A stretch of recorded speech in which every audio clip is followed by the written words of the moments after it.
सासू माँ बदल गई। कहानी उस घर की है जहाँ बहू और बेटी को एक माना जाता था, लेकिन फिर। अरे शिखा बेटा, तू रसोई में क्यों घुसी रहती है? जा, रोटी मैं बना लूंगी। नहीं माँ जी, आप बैठिए, बस सारा खाना बन ही गया है। श्वेता को बोल देती हूँ, वो खाना लगा देगी सबका। सॉरी भाभी, मेरे पास वक्त नहीं है। माँ, मुझे पैसे देना, पार्लर जाना है। हाँ हाँ चली जाना, भाभी को भी ले जाना। वो भी जाने को बोल रही थी पार्लर, पर पहले ना मदद कर दे उसके खाना लगाने में। देख माँ, वो बहू है, उसे बहू रहने देना। इतना सर पर मत चढ़ा भाभी को।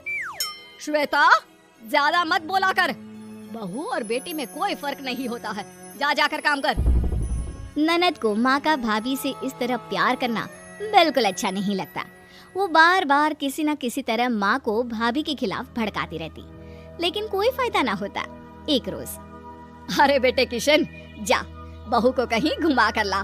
सारा दिन घर में काम करती रहती है। हाँ माँ, हम लोग जा रहे हैं ना गोवा। अच्छा जी, भाभी ने तो हमें बताया भी नहीं। वैसे तो सारी पंचायत करती है, ये गोवा वाली बात क्यों छुपा गई हमसे? अरे क्योंकि उसे खुद नहीं पता था बहन। मुझे टिकट सस्ती मिल रही थी तो मैंने बुक कर दिया। हाँ शिखा, पैकिंग कर ले, संडे हम जा रहे हैं गोवा। दोपहर में शिखा पैकिंग कर रही थी कि सास आ जाती है। ये क्या बहू, साड़ियाँ? अरे गोवा जा रही है घूमने या फिर शादी में मायके हैं?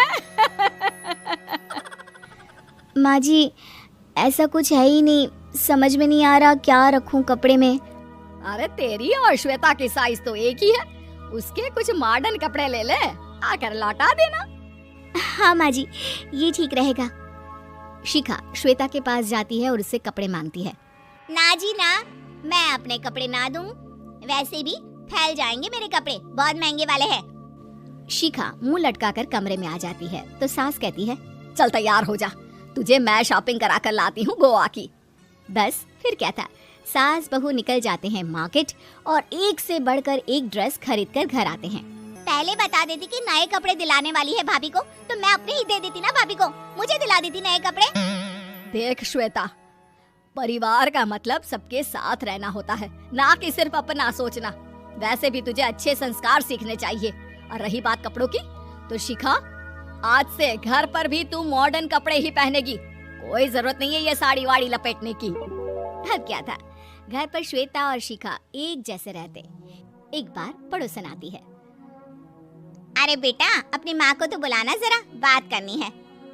शिखा सास को बताती है और रसोई में चली जाती है। ये आपकी बेटी बहुत बड़ी हो गई है, इसके लिए एक रिश्ता है, कहो तो बता दूं। ये बेटी नहीं बहू है, घर में सब एक जैसा ही रहता है। वैसे मेरी बेटी भी बड़ी हो गई है, कोई रिश्ता हो तो जरूर बताना। पड़ोसन रिश्ता लेकर उन लोगों के घर आती है। तब श्वेता की होने वाली सास कहती है, तो ये घर है, कितने मंजिल का है? और ये बहू ने आपकी क्या पहन रखा है, जीन्स टॉप? अरे भाई, साड़ी वाड़ी नहीं है क्या इसके पास? देखिए, सर्दी है तो साड़ी में बहू कैसे मैनेज करती, वैसे पहनती है साड़ी भी। देखिए, हम लोग ठहरे पैसे वाले लोग, कोई कमी नहीं है हम लोगों के पास पैसों की, बहुत पैसे हैं, जमीन, नौकर चाकर, कार, सब कुछ है, लेकिन घर में संस्कारी बहू चाहिए। समझ रही हैं ना आप? सास कुछ कहती कि श्वेता बोल पड़ती है, हाय रे, नौकर चाकर से लेकर जमीन, कार, पैसा, हाँ, मुझे रिश्ता मंजूर है मुझे। अरे रुक जा श्वेता, मैं बात कर रही हूँ ना। देखिए, हम लोगों के घर इतनी आजादी नहीं मिलेगी। अरे हाँ कर देना माँ, हाँ कर दे जल्दी से। सास क्या करती, बेटी की शादी ऐसे घर में कर देती है जहाँ ना उनके विचार मिलते हैं और ना ही आचार। शादी के बाद एक रोज फोन पर, श्वेता बेटा, एक बार घर आ जा, बहुत दिल करता है तुझे देखने का। माँ, वो घर पर बहुत काम होता है, कैसे आऊँ? बड़ा घर है, लेकिन आने जाने वालों की लाइन ही लगी रहती है। बेटा, मैं तो जानती थी उस घर का हाल, लेकिन तू ही नहीं मान रही थी। माँ देख, हर घर का यही हाल है। तेरी बेटी को यहाँ घूंघट हटाने की परमिशन नहीं है और एक तरफ भाभी स्कर्ट पहनकर घूम रही है। बेटा, मुझे क्या पता था कि मेरी बेटी को ससुराल के नाम पर पिंजरा मिल जाएगा। अच्छा माँ, फोन रखती हूँ, सास को गर्मा गर्म रोटी खिलानी है। तुम लोगों की तरह नहीं कि एक रोटी बनाओ, एक सब्जी बनाओ, फिर सारा दिन फ्री होकर घूमो। सास फोन तो रख देती है, लेकिन सोच में पड़ जाती है कि एक तरफ बेटी जिसे कोई आजादी नहीं, वहीं दूसरी तरफ बहू जिसे देखकर लगता ही नहीं कि उसकी शादी भी हुई है। अगले रोज। शिखा, अरे ओ शिखा। हाँ माँ, क्या हुआ? कुछ चाहिए आपको? मैं जिम जा रही थी।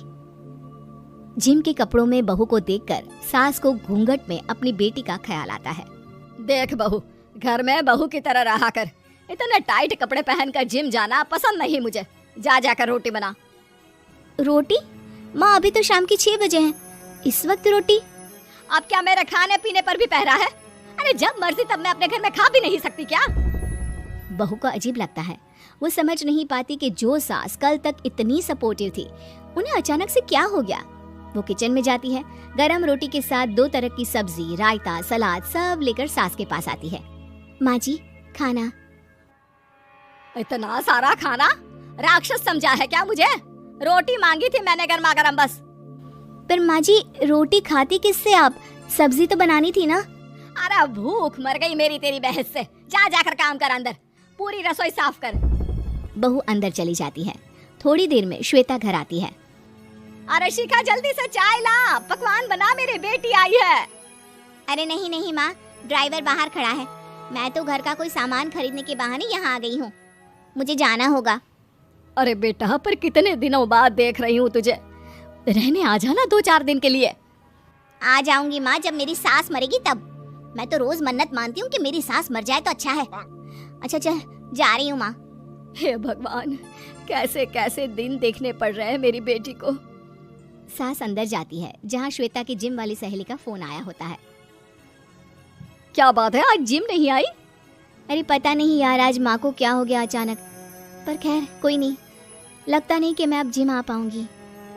शिखा स्पीकर पर बात कर रही थी, जिसे सास सुन रही थी। यार ये सास ना होती ही ऐसी है। मैं तो कहती हूँ बुढ़िया जल्दी मरे और तू आराम से जिए। शिखा को सहेली की बात पर गुस्सा आ जाता है। माँ के मरने की कौन सा बच्चा दुआ मांगता है मोहिनी? आगे से ऐसी बात मेरे सामने मत करना। हमारे घर की शोभा ही माँ है। क्या हुआ जो थोड़ी शक्ति दिखा रही है? उसमें भी कोई ना कोई उनकी भलाई ही होगी। मैं तो कहती हूँ भगवान मेरे जैसी सास सबको दे, जो सिर्फ माँ की तरह है। सास वाली तो कोई बात ही नहीं है उनमें। सास ये बात सुन रही थी। उनकी आंख में आंसू आ जाते हैं कि क्यों वो बेटी की किस्मत में बहू को भी भागीदार बना रही थी। शिखा, अरे ओ शिखा, क्या हो गया? जिम नहीं जाना क्या?